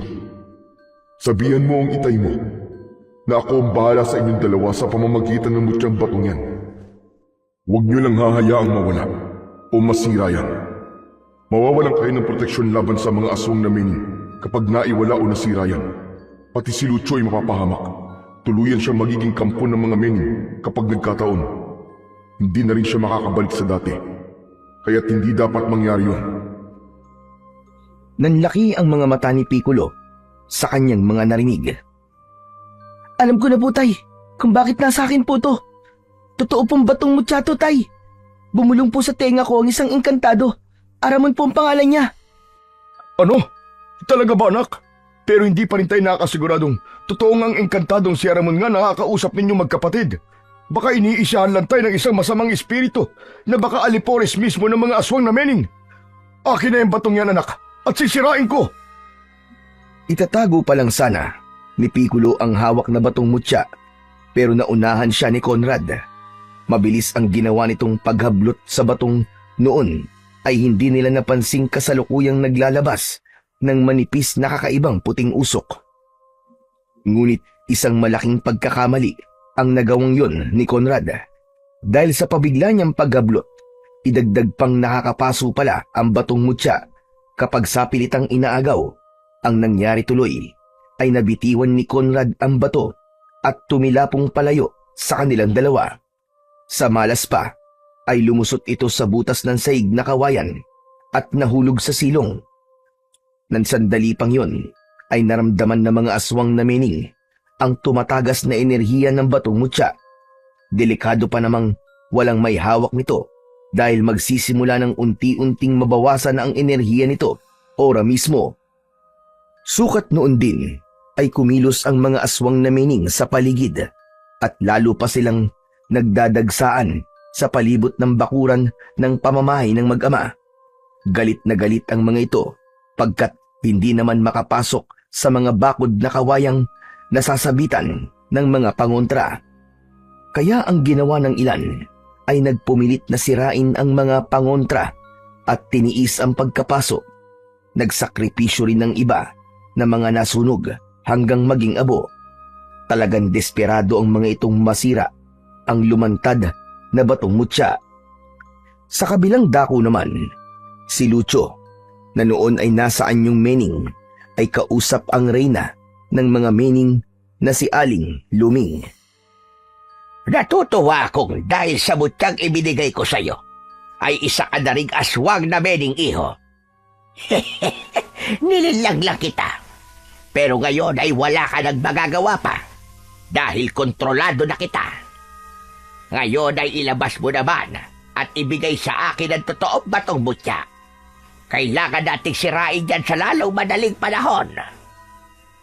Noon ay parang robot na lang si Lucio. Pati kung magsalita siya ay naiba na rin. Medyo mabagal pa. Parang putol-putol na para ring isang inchik na nagpupumilit magtagalog. Wala akin batong mutya. Hindi akin hawak batong mutya. Kambal akin hawak batong mutya. Ha? May kakambal ka? Punyemas naman oo. Pues, gumawa ka ng paraan para maagaw mo ang batong mutya sa kakambal mo. Ngayong gabi rin, ay kailangan maagaw mo yon. Dahil kung hindi, ay balalagot ka talaga sa akin. Madali lang agaw batong mutya. Basta iyo ako bigay kapangyarihan kontrol iba mening. Amin sama-samang pagtutulungan, kambal akin. Sandaling natigilan si Aling Luming at nakamata kay Lucio na nag-iisip. Kung ayaw mo, bahala ikaw. Hindi akin makukuha, masisira batong mutya. Kampon mening matatalo. Sige, alis na ako. Ako punta kakambal akin para agaw batong mutya. Kahit ako madali matatalo. Bahala ka iyo buhay. Ikaw tanga. Ha? Buwisit ka. Sige, ipagkakaloob ko sa iyo ang kakayahang kontrolin ng mga kapwa mo mening. Siguraduhin mo lang na magtatagumpay ka sa ipag-uutos ko sa iyo. Pero taging ako ang hindi mo pwedeng kontrolin. At kapag nagtagumpay ka, gagawin kitang prinsipe ng mga mening at magiging kapalit ko sa hinaharap. Ikaw ang papalit sa akin at magiging hari ng mga mening. Wow! Akin gusto yan. Sige na, bigay iyo akin kapangyarihan. Nararamdaman aking batong mutya. Tapon malayo. Bilis ikaw. Akin pulot batong mutya. Ikaw dali. Dahil nararamdaman mismo ni Aling Luming na wala ngang may hawak ng batong mutya, ay namilog ang kanyang mga mata. Kaya naman ay sinamantala na nito ang pagkakataon. Mabilis niyang binahagian si Lucio ng kapangyarihang kailangan nito. Pumasok ito sa katawan ni Lucio sa anyo ng isang manipis na itim na usok. Hayan, naipasok ko na sa iyo ang kapangyarihang kailangan mo. Kaya ngayon ay magmadali ka. Puntahan mo na kung saan banda roon ang batong mutya. Pero bago pa man kumilos si Lucio, ay may itinanong pa siya sa matandang aswang. Bakit pala hindi ikaw kuha batong mutya? Bakit ako utos iyo? Ikaw ba kapangyarihan? Ako hindi. Ay, bakit ba patanong-tanong ka pa, buwisit ka? Hindi pwedeng ako mismo na reyna nyo ang ahawak sa mutyang yon. Kayong mga alipores ko ang kailangan magsakripisyo para masira ang mutya. Kung akong mamamatay dahil sa paghawak sa mutya, ay mamamatay rin kayong lahat. Kaya't sige na, huwag ka ng maraming tanong. Kumilos ka na. Masusunod, Reyna mahal. Mabuhay ikaw matagal. Mabuhay, mga Mening. At ikaw naman, mapapatay kita kung hindi ka pakikilos. Ang dami mo pandaldal. Hindi ka naman maintindihan. Madali ka na. Kilos na! Nang susuguri na sana ni Aling Luming si Lucio, ay mabilis na siyang kumilos. Bali parang robot lang siya sa pagsasalita at pagiging sunod-sunuran kay Aling Luming. Pero ang pagkilos niya ay kaparis pa rin ng normal na mga Mening. May kakayahan na rin siyang kumilos ng napakabilis at tumatagos din sa mga bagay sa pamamagitan ng pagdaan sa mga anino ng mga ito. Pabalik sa kinaroroonan ni na Conrad at Piccolo. Noon ay pareho ng kabadong-kabado ang dalawa dahil sa banta ng nagpupumilit pumasok na mga aswang na Mening sa kanilang bakuran. Ang ilan pa nga ay sinisimulan ng bakbakin ang dingding ng kanilang bahay. Sobrang natataranta ang mag-ama, ano pat hindi sila magkandaugaga sa pagsira sa sahig ng kanilang bahay para lang makuha ulit ang batong mutya. Bilisan niyo po, Tay! Natatakot na po ako. Parang may nakakapasok na po mga anino sa loob ng bahay natin. Parang may nakikita po akong biglang mabilis na sumibat sa may salas. Lakasan niyo po ang pagilan niyo, Tay! Ayan na po! Malapit na po masira yan! Ang ingay mo naman, anak. Lalo lang ako natatarante. Kunin mo pala yung latigo natin sa ilalim ng katre. Dali! Kapag may nagtangkal lumapit sa'yo na anino, hatawin mo kagad. Sandali na lang ito, anak. At maaabot ko ng batong mutya sa silong. Sige na, kunin mo na ang latigo. Madali ka! Todo unat naman si Conrad ng kanyang braso na nakalusot sa nilikha niyang butas sa sahig. Pero halos pagpawisan na siya ng malapot, ay hindi niya pa rin maabot-abot ang batong mutya. Ano ba naman to? Di ko pa rin maabot. Wisit na buhay ito. Ay, bilisan niyo po! Naku po, naloko na. Ito na nga, Tay. May nakapasok na pong 3 anino. Tay! Nakakatakot po ang itsura nila. Dito na tayo mamamatay, Tay. Mamamatay na tayo! Nanlalaki ang mga mata ni Conrad nang mamataan ang 3 ngang pagkaitim-itim na mga aswang na Mening. Dahan-dahang lumapit ang mga ito sa kinaroroonan nila. Katakot-takot ang paraan ng pagsingasing at pag-atungal ng mga ito. Mabilis na tumayo si Conrad at kinuha mula kay Piccolo ang latigo. Akin na yan, latigo, anak! Iabot mo sa akin! Tapos dito ka sa likod ko. Ako ang haharap sa mga hinayupak na aswang na yan! Pero, Tay, paano po ang batong mutya? Yun po ang kailangan natin. Hayaan na muna natin ang mutya na yan, anak. Saka nasa na ba ang engkantadong aramo na yan? Wala bang ibinubulong sa'yo, anak? Sa oras pala ng peligro, ay hahayaan lang tayo. Napakawalang kwenta namang engkantado na yan. Maya-maya ay biglang nanlaki ang mga mata ni Piccolo, sabay malakas na napasinghap nang may masilip sa butas sa sahig. Isang bata pang Mening ang nakita niyang nakatitig sa kanya. Mapulang-mapula ang mga mata nito. Tay, pati sa silong po natin may aswang na Mening na rin.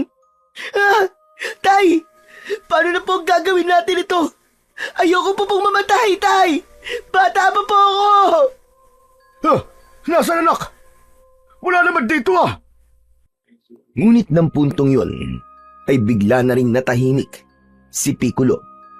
Kaya pala ay narinig naman ito ang bulong ni Aramon. Pero bago pa man matapos ang kung anumang ibinubulong ng engkantado, ay tuluyan ng nagiba ng mga Mening ang kanilang bahay at sabay-sabay na sinugod ng mga ito ang mag-ama. Umalingaw-ngaw ang katakot-takot na sigaw nilang dalawa. Tay! Tay, mamamatay na tayo dito, Tay!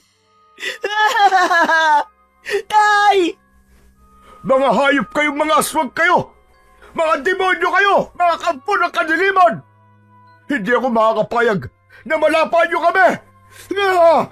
Hindi! Samantala, sa di kalayuan, sa bakuran ng bahay ng mag-ama, ay lumitaw ang malaking tuko na kulay berde at may batik-batik na kulay brown. Parang walang anumang nakamata lang ito sa nagibang bahay. Makaraan ay malakas itong humuni na parang pinagtatawanan ang kaawa-awang sinapit ng mag-ama. Nang humupa ang pagsigaw ni na Conrad at Piccolo, pati na rin ang maingay na mga pag-atungal ng mga aswang na mening mula sa silong ng kanilang bahay, ay lumabas ang batang mening. Yun ay walang iba kundi si Lucio. Hawak-hawak na niya ang mutyang bato. Nang sandaling yon ay saglit na umilaw ng kulay berde ang kanyang mga mata. Nang muli namang bumalik sa dati, ay sumenyas siya sa ere. Ang resulta, mula sa mga halaman sa paligid, ay lumitaw muli ang tuko. Mabilis itong lumapit kay Lucio at gumapang sa kanyang balikat. Uy, Tuko! Sa wakas, kuha na akin mutya ba to? Asa na Engkantado, Aramon? Sumagot naman sa kanya si Aramon. Tagumpay ang plano natin, Lucio. Magaling. Napakahusay mo. Ngayon naman, ay tapusin na natin ang reyna ng mga mening. Sigurado akong ngayon ay nararamdaman na niya ang ginawa nating panluloko sa kanya. Humanda ka, Lucio. Ihanda mo na rin ang mga aswang na mening na ngayon ay kontrolado mo na. Nang sandalingang yon ay nagpupuyos sa galit ang reyna ng mga mening na si Aling Luming nang mapagtantong nilinlang lang siya ni Lucio. He? Napakahayop ng batang yon! Tuso! Inisahan ako ng batang yon. Pero bakit hindi ko man lang naramdaman na may kakaiba na pala sa damotres na batang yon? Buwisit! Buwisit talaga! Nangako pa man din ako at nabahagian pa siya ng kakayahang kontrolin ang mga alipores ko. Ah! Mag-isip ka ng paraan, Luming, kung paano mo ito mababaliktad. Buwisit ka! Buwisit! Napakabobo mo sa parting yan! Ah! Ngayon ay humanda sa akin ang batang yon. Tampalasan siya. Panahon na para ilabas ko ang tinatago kong pinakamalakas kong kapangyarihan. Hindi ako makakapayag na basta-basta na lang akong matatalo ng isang uhuging bata. Hindi dapat maubos ang mga mening sa gabing ito. Hindi maaari. At pinagana na nga ni Aling Luming ang tinatago nitong pinakamalakas daw na kapangyarihan. Una ay nagpalabas at ipinakalat nito sa ere ang maraming maitim na maninipis na usok. Ikalawa ay gumawa ito ng 3 kopya ng sarili. Bawat isa ay binilinan ng mga dapat gawin. Ikatlo ay nagbago ang anyo nito. Ganon din ang nangyari sa mga kopya nito. Biglang humaba palalo ang mabuhaghag at alun-alung buhok. Ang mga kuko ng mga ito sa daliri ay humaba at nagsitulisan. Medyo humaba rin ang mga bias ng mga ito kaysa karaniwan. Umumbok ang mga bunganga na parang sa aso na inuslian ng matatalas at nagtutulisang mga pangil. Pagkaraan ay unti-unti ang mga itong naging napakaitim na anino at nagsilutang sa ere. Ngayon ay humanda ang batang yon. 10 na kanyang pamilya at kung sino mang engkantadong gumagabay sa kanya. Ipatitikim ko sa kanila kung gaano kabangis ang reyna ng mga meneng. Ngayon, mga kopya ko, halina at sugurin natin ang mga kalaban na. Mabilis na kumilos ang mga ito at natuntun kagad ang kinaroroonan nila Lucio at ng kasama niyang malaking tuko. Nasa likuran ni Lucio ang hukbo ng mga mening na nasa kontrol niya. Galit na hinarap ng reyna ng mga mening na si Aling Luming at ng kanyang mga kopya, si Lucio. Dahil sa tindi ng galit nito, ay hindi na nito napansin ang parang kumislap na linyang nadaanan ilang di pa lang ang layo mula kay Lucio. Kasunod noon ay lumitaw ang isang parang portal na salaming hindi rin napansin ni Aling Luming dahil nakatalikod ito rito. Hayop kang batang mening ka! Tampalasang ka! Ha! Ang lakas ng loob mong lokohin ako! Pwes, humanda ka ngayon dahil ipaparanas ko sa'yo kung gaano kalakas ang itinatago kong mga kapangyarihan. Hindi mo ako basta-bastang matatalo. Ngayon ay malitukan labanan ako at ang mga kopya ko. Sukat noon din ay nagpaikot-ikot sa isa't isa si Aling Luming at ang mga kopya nito. Nang huminto ay talagang nalito si Lucio kung alin ang orihinal. Sana nga, iyo matalo ako at ang aking mutyang bato tanda. Kawawa naman ikaw. 4 laban maraming mening. Baka magsisi ikaw tandang pangit. Mga kasama ko mening, sugurin niyo bruha aswang. Iyungudngud sila lupa hanggang bruha kanila pangit mo ka. Mga kopya ko, magpalabas kayo ng maraming itim na usok at palibutan ang damuhong batang yan. 10 ng mga mening na kontrolado niya. Ibalik din sila sa dati nilang katinuan. Bilisan niyo! Sugurin sila! Agad ngang nabalot ng makapal na itim na usok ang paligid na halos wala nang makita ang batang si Lucio. Kapwa siya at ang kasamang tuko ay grabing napaubo.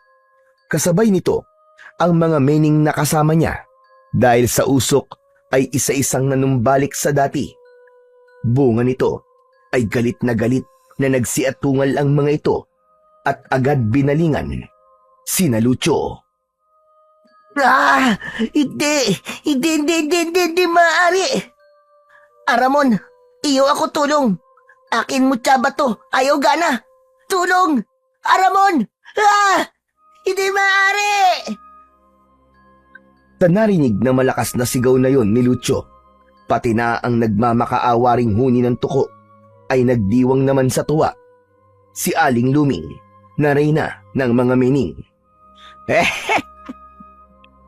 Ang kawawang bata at tuko, wala palang kalatoy-latoy kalaban. At ang engkantadong si Aramon, siya na naman pala ang gumagabay sa kanila.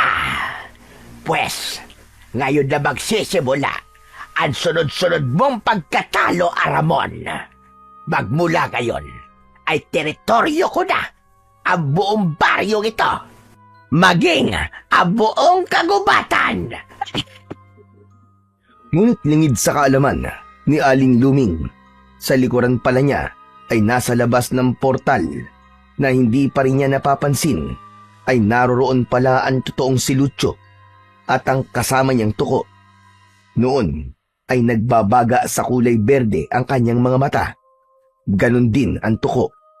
Senyalis yun na sabay silang may pinagalang mga kapangyarihang iniutos sa kanila ng engkantadong si Aramon.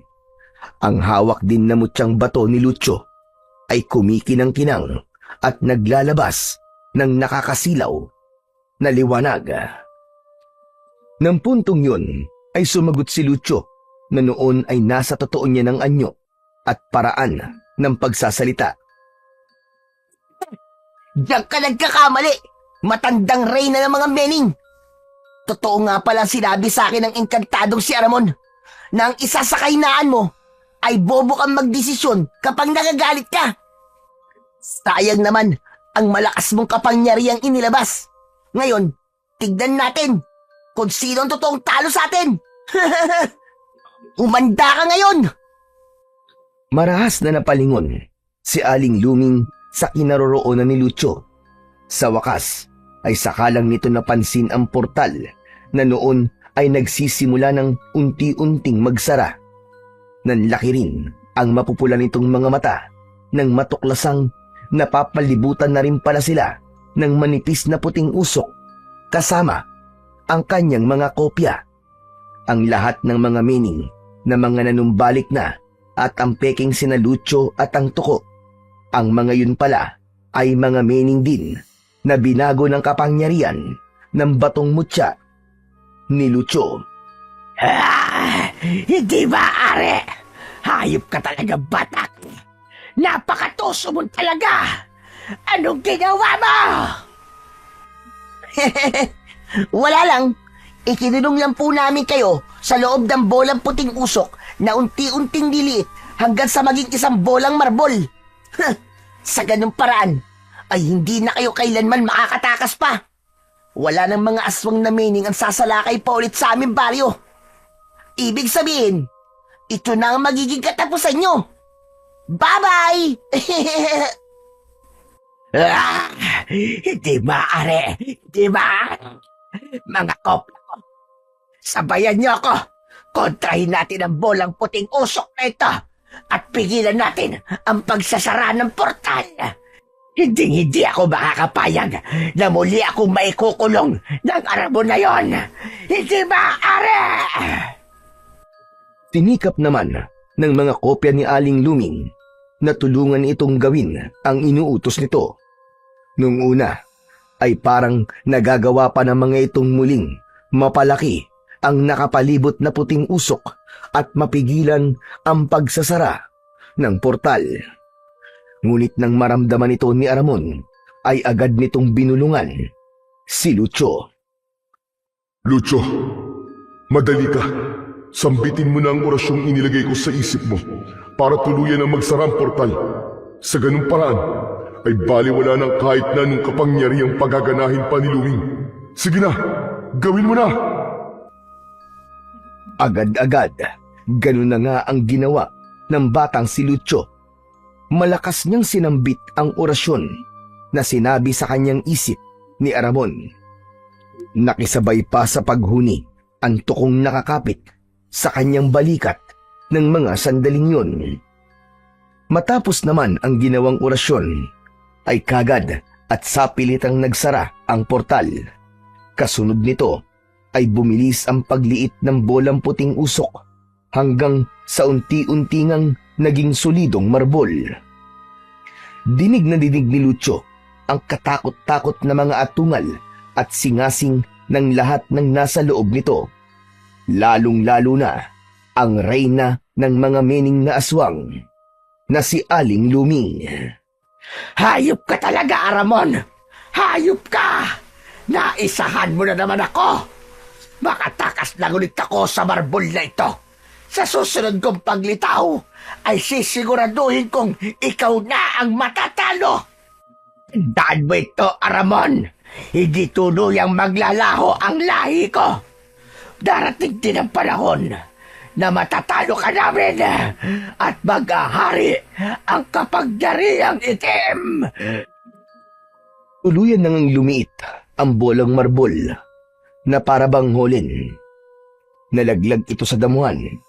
Ganun na lang natapos ang laban ni Lucio sa kampon ng mga aswang na mening at sa reyna ng mga ito na si Aling Luming.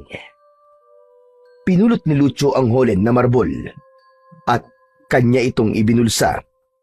Pagkaraan ay pinasalamatan niya si Aramon. Grabe! Ang galing niyo po, engkantadong Aramon. Ang galing din po nitong batong mutyang ibinigay niyo po sa akin. Akala ko po talaga ay hindi ko na po kakayaning gampanan ng papel na maging tagapagtangan ng batong mutya. Mahal na engkantadong Aramon. Maraming salamat po sa tiwala at pagkakataon po na ibinigay niyo sa akin upang maging tagapagprotekta ng baryo namin. Walang anuman, iho. At salamat din sa'yo. Ang totoo niyan ay dahil din lahat sa taglay mong talino kung kaya naisip ko ang mga iniutos ko sa'yo. Ginamit ko lang din ang kapasidad ng isip mo na medyo natutulog pa dahil nga sa bata ka pa. Yun talagang nakita ko sa'yo. Kaya ikaw rin ang napili kong maging tagapagtangan ng batong mutya ng alaga kong Tuko. Ganun po pala. Ngayon naiintindihan ko na po. Pero alam nyo, muntikon ko na rin po pala talagang sukuan ng maging tagapagtangan ng mutya eh. Paano natatakot po ako nung una eh. Akala ko po kasi ay ganun talaga kahirap. Kung di nyo lang po alam, simula umpisa po ay puro kaba na ang nararamdaman ko. Halos nanginginig nga po ang lahat ng kalamnan ko eh. Ganun talaga iyo kapag hindi mo pa alam ang mga kakaharapin mo. Akala mo ay hindi mo kaya. Pero ang totoo, kailangan mo lang pagkatiwalaan ang sarili mo at ang puwersa ng kabutihan at ng liwanag na nakapalibot sa iyo. Nariyan ang itay at kambal mo dahil sa pag-ibig mo sa kanila ay napilitan ka rin talaga na ituloy ang gagampanan mong papel. Ako tang alaga kong tuko. Kami naman ang mga puwersa ng kabutihan o liwanag na handang tumulong sa iyo sa anumang pagkakataon. Nako, talaga po. Kung ganun eh ngayon pa lang, maraming salamat po talaga sa inyo. Mahal na Engkantadong Aramon. Alam niyo po, ngayon, marami po talaga akong aral na natutunan mula sa karanasan pong ito.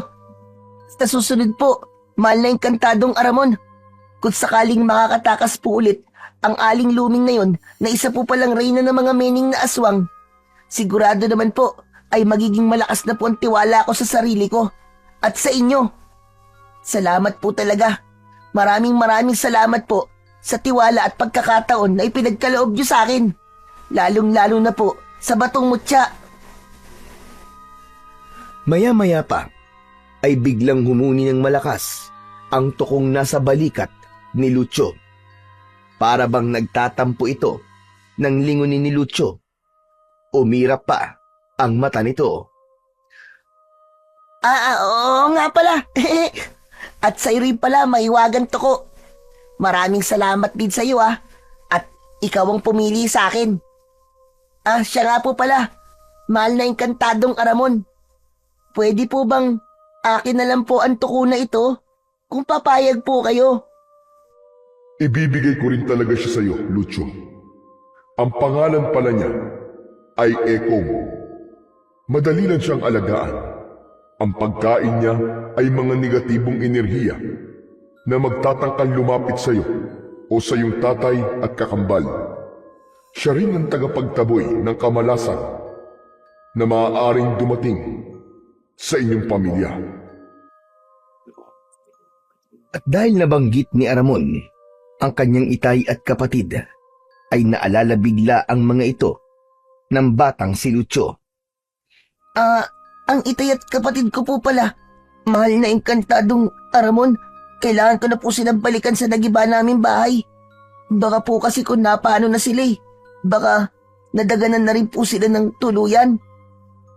Nagmamadaling tinakbo ni Lucio ang direksyong papunta sa kanilang bahay. Ang alaga naman niyang tuko na kapit sa balikat niya ay hindi man lang natitinag sa mabilis na pagtakbong yun ni Lucio. Nang makarating naman si Lucio sa kanilang bahay, ay ito ang nadatnan niya. Piccolo, anak! Ayos ka lang ba, anak? Wala ka kahit na anong kagat ng mga aswang na mening? Ano, anak? Sabihin mo! Nako, paano po itong nangyari, tay? Kahit po ako, wala rin akong maalala kung bakit wala po akong kahit na anong kagat ng aswang sa katawan ko. Samantalang pagkakaalala ko po nalapa po tayo. Ramdam na ramdam ko nga pong binaltak ng mga aswang na yun ng mga kalamnan ko. Ano po ba talaga nangyari sa atin, tay? Hindi ko nga rin maintindihan, anak. Saka, nasa na pala mga aswang na anino? Bakit wala na? Nang lumingalinga ang mag-ama, ay noon na nila napansin ang paparating na si Lucio na humahangos sa pagtakbo papunta sa kanila. Ha? Anak, tignan mo. Nakikita mo bang nakikita ko, anak? Ang kapatid mo si Lucio ba itong tumatakbo na papalapit sa atin? Hala, tay, si Lucio nga po yan. Buhay po si Lucio. Buhay ang kapatid ko! At hindi na po siya isang aswang! Salamat! Salamat sa Panginoon! At buhay ang aking kakambal! At nang tuluyan namang makalapit si Lucio, ay maluwaluwang napayakap kagad kay Piccolo. Maging ang ama nilang si Conrad ay nakiyakap na rin ng maigpit. Talagang nag-iyakan silang mag-aama. Panginoon ko, ang kambal ko. Salamat po, Panginoon. Salamat po sa inyo. Hindi niyo po kami pinabayaan. Buhay kami. Ligtas. Buhay ang aking kambal. Lucio, kambal ko. Ngayon ko napagtanto na mahal pala kita. Hindi na kita ipapalucho kay Itay sa tuwing magluluto siya. Pero, Lucio, kambal ko, mahal na mahal talaga kita. Hindi mo lang alam kung gaano ako nag-alala sa'yo. Sira ulo ka talaga. Ako man, hindi na kita papuputokin kasama ng rebintador ni tatay. Pero Piccolo, mahal na mahal din kita. Kasi, kambal tayo. Tayo lang ang magkasangga sa mundo. Ay, nako, kayo talagang mga anak ko. Ako rin, mahal na mahal ko rin kayo. Kahit palagi kayo nagbabangayan. Saka teka nga pala, Lucio. Ano ba nangyari? At wala na mga aswang na mening. Teka anak, natalo mo ba silang lahat? Magsalita ka nga. Sabihin mo nga ang totoo. Opo, Itay. Natalo po natin sila. Sa tulong po ng Batong Mutsako at ni Aramon. At syempre, ay nitong si Ekong. Mula ngayon po, ay tayo na po ang mag-aalaga sa makapangyarihang tuko na ito. Ikinuwento rin ni Lucio ang lahat ng nangyari kung paano niya natalo ang reyna ng mga aswang na mening at si Aling Luming. Kasunod nun ay napag-usapan din nila ang mga aral na napulot nila mula sa karanasang yun. Namumukod tangi nga rito ang aral na matutong magtiwala sa sariling magagandang mga katangian, kakayahan at maging sa positibong mga puwersa sa paligid o ang puwersa ng kabutihan at liwanag.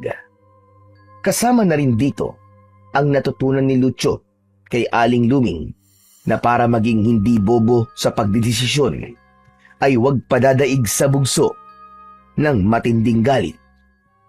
Magmula ng gabing yon ay unti-unting muling nakabangon ang mag-aama. Kalaunan ay nakapagpatayo ulit sila ng bagong bahay.